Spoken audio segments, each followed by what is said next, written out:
मोदी साहब के पास पावर है, वोट ऑफ कॉन्फिडेंस है उनके पास, and world can see it. वो दुनिया को दिखा रहे हैं। Canada's Justin Trudeau has landed in fresh trouble with his own party members asking him to step down as Prime Minister and issuing him a deadline of 28th of October to make Khalistani आतंकी को लेकर भारत पर मनगढ़ंत आरोप लगाने Canada के प्रधानमंत्री Justin Trudeau अपनी ही party में वो कहीं ना कहीं घिर गए हैं। भारत ने थप्पड़ मारा है, जवाब दे दिया कि डोंट यू डेयर हमारे साथ पंगा लेने की कोशिश न करना। लिबरल पार्टी के सांसदों ने जस्टिन ट्रूडो के इस्तीफे की मांग यहां पर की है। जो कनाडा और इंडिया के दरमियान कॉन्फ्लिक्ट क्रिएट हुआ है, बेशक अमेरिका भी उसके अंदर किसी हद तक शामिल है, बहुत ज़्यादा नहीं, लेकिन उनकी तरफ से भी स्टेटमेंट्स आती हैं, या फिर वेस्टर्न वर्ल्ड को कोई ब्रिक्स का भी मैसेज गया होगा। चाइना, रशिया और इंडिया, ये नया एक ब्लॉक बनेगा विच इज खतरे की घंटी बजाएगा वेस्ट के लिए, बज रही है। उसकी वजह ये है कि ब्रिक्स ने अपना फाइनेंशियल सिस्टम भी बना लिया है, और उसके बाद वो they are flexing the muscles. खासतौर पर कनाडा की अगर बात की जाए तो उसने एक जो ब्लेम गेम खेली, एक इल्जामात की जो बौछार की भारत के ऊपर, भारत ने उसका तोड़ जरूर किया, लेकिन अब बारी जो है दोबारा से भारत की है। तो चीमा साहब, इस पे नई ग्रुपिंग आ रही है, इस पे पाकिस्तान का बड़ा आस्ते हुए मिल रहे हैं।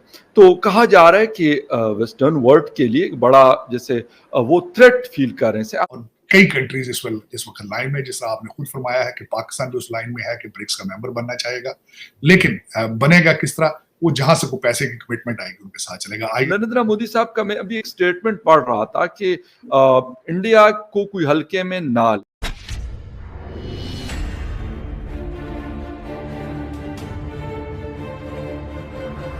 नमस्ते दोस्तों, जय हिंद। मीडिया वेब में आपका स्वागत है। दोस्तों, कनाडियन प्रधानमंत्री जस्टिन ट्रूडो की मुश्किलें बढ़ती हुई नजर आ रही है। अब खबर निकलकर सामने आ रही है कि लिबरल पार्टी के नेताओं ने ही उनके इस्तीफे की मांग कर दी है। साथ ही पार्टी के नेता का पद छोड़ने के लिए अल्टीमेटम भी थमा दी गई है। खास बात यह है कि यह ऐसे समय में हो रहा है जब कनाडा और भारत के रिश्ते अपने सबसे निचले स्तर पर है।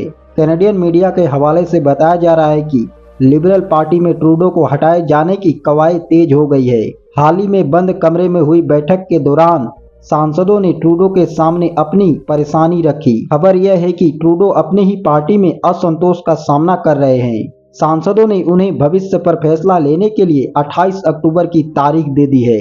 खबर यह है कि 24 सांसदों ने लिबरल चीफ के पद से हटाए जाने के लिए हस्ताक्षर कर दी है। बुधवार को हुई बैठक के दौरान ब्रिटिश कोलंबिया से सांसद पैट्रिक व्हीलर ने ट्रूडो के इस्तीफे के पक्ष में दस्तावेज पेश कर दिए। तो दोस्तों, चलिए आज के वीडियो की तरफ चलते हैं। धन्यवाद। वेस्टर्न सिविलाइजेशन जो कि इस वक्त थक चुकी है और अपने आखिरी सांसों पर है, उनके मुंह के ऊपर थप्पड़ है इस वक्त चाइना और भारत की तरफ, दोनों की तरफ से। और क्या ये इकट्ठे हो पाएंगे? क्या they have a will to do anything to stop it? Can they? ये बहुत बड़ा सवाल है। लेकिन मैं समझता हूं कि इस वक्त कहते हैं ना कि जिदे घर दाने उदे बाल भी सियाने। इस वक्त इंडिया के घर में दाने हैं और उनके पास एक जबरदस्त टीम है डॉक्टर जयशंकर की। मोदी साहब के पास पावर है, वोट ऑफ कॉन्फिडेंस है उनके पास, and world can see it. वो दुनिया को दिखा रहे हैं। 6 डिप्लोमेट्स को निकाला गया, उनको टेररिस्ट, उनको क्रिमिनल एक्टिविटीज में इन्वॉल्व बताया गया बगैर किसी सॉलिड प्रूफ के। ये उसका जवाब आ गया, ये उसका जवाब आ चुका। इलेक्शन है अमेरिका के अंदर, इलेक्शन। आज तुम्हें कौन चला रहा है? आज अमेरिका के फैसले कौन कर रहा है? ये क्वेश्चन मार्क है। इसका फायदा कौन कौन उठा रहे हैं? बीबी नेतन्याहू फायदा उठा रहे हैं इसका, पुतिन इसका फायदा उठा रहे हैं, अब चाइना ने भी फायदा उठा लिया। भारत ने थप्पड़ मारा है, जवाब दे दिया कि डोंट यू डेयर हमारे साथ पंगा लेने की कोशिश न करना। तो चीमा साहब, इस पे नई ग्रुपिंग आ रही है, इस पे पाकिस्तान का है। मैं अल्टीमेटली, आप पाकिस्तान में बैठे हैं, मैं खुद एक पाकिस्तानी अमेरिकन मैंने आपकी तरमीम आई है जिस पे पाकिस्तान रुक चुका है। तालीम के बगैर कहां जाएंगे? फिर क्या होता है तालीम के बगैर? आपके पेजर ही काफी है आपके लिए, वो फट जाते हैं, बाकी टाकियां फट जाती हैं। 45 हजार लोग उन्होंने गाजरों की तरह मर्डर कर दिए और दुनिया हंस रही है साइड में खड़ी। क्या वजह है कि तालीम की तरफ नहीं जाना। मुर्शद मौलवी दम करा लो, कट करा लो। वो जिन क्यों नहीं भेजते हो यार? उनको 2-4 जिन भेजो गाजा, कोई 2-4 चैनल लेबनान भेजो, जिनों पे जो बिलीव करते हो तो भेजो उनको। चलो चीमा साहब, ये मेरे ख्याल में लेकिन इस वक्त अगर देखा जाए तो नई ग्रुपिंग जिस पे मैं दोबारा उस पर कंक्लूड ये करना चाहूंगा कि एससीओ भी एंटी वेस्ट है, एंटी नेटो है, और ब्रिक्स जो है इस वक्त ये सारी चीजें 3 कंट्री इसके बेनिफिशियल हैं चीमा साहब, चाइना, रशिया और इंडिया। ये नया एक ब्लॉक बनेगा विच इज खतरे की घंटी बजाएगा वेस्ट के लिए, बज रही है। उसकी वजह ये है कि ब्रिक्स ने अपना फाइनेंशियल सिस्टम भी बना लिया है, और उसके बाद वो they are flexing the muscles, और कई कंट्रीज इस वक्त लाइन में, जिस तरह आपने खुद फरमाया है कि पाकिस्तान भी उस लाइन में है कि ब्रिक्स का मेंबर बनना चाहेगा। लेकिन बनेगा किस तरह? वो जहां से कोई पैसे की कमिटमेंट आएगी उनके साथ चलेगा। IMF के अगर दे आर चाइना, जब मैं हमेशा एक लफ्ज इस्तेमाल करता था कि अगर चाइना और भारत की सुलह होगी फिर आप कहाँ जाएंगे? फिर आप सिर्फ एक ही गाहक बचेगा, IMF। एक दुकान बंद होगी तो आप फिर वॉलमार्ट पे आ जाएंगे, अमेरिकन वॉलमार्ट पे। तो अब IMF पहले आपका बजट भी बनाता है, फॉरेन पॉलिसी भी बनाता है, लेकिन क्या अमेरिका आपको अफोर्ड कर पाएगा? क्या अमेरिका वहां पे उस स्ट्रेटजी, अब अमेरिका को नया पार्टनर ढूंढना पड़ेगा उस रीजन के अंदर, और इस वक्त ईरान के हालात की वजह से आप हैं उनके कस्टमर, इसमें कोई शक नहीं है। लेकिन क्या अमेरिका जो है अफोर्ड कर पाएगा आपको? क्या आप उसको डिलीवर कर पाएंगे? क्या आप चाइना से टक्कर लेने की सलाहियत रखते हैं? क्या आप उनका अमेरिकन इंटरेस्ट को उस रीजन में किस किस हद तक उसको प्रोटेक्ट कर सकते हैं? ये बहुत बड़ा सवालिया निशान है। लेकिन अब आपके पास सिर्फ चॉइस अमेरिका रह चुका है।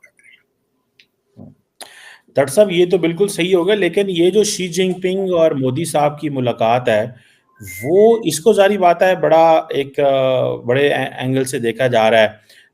अमेरिकन भी जारी बात है इसमें परेशान नज़र आ रहे हैं, और उनको ये है कि अगर चाइना के ही मसले ख़त्म हो गए तो हम वो किधर जाएंगे? ये एक सवाल तो इस वक्त है।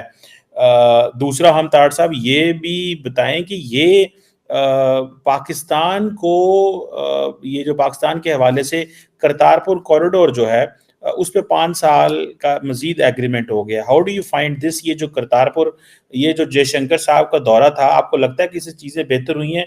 क्योंकि आपने कश्मीर का रेफरेंस दिया है कि जो कश्मीर में चीज़ें थोड़ी सी ख़राब हुई हैं।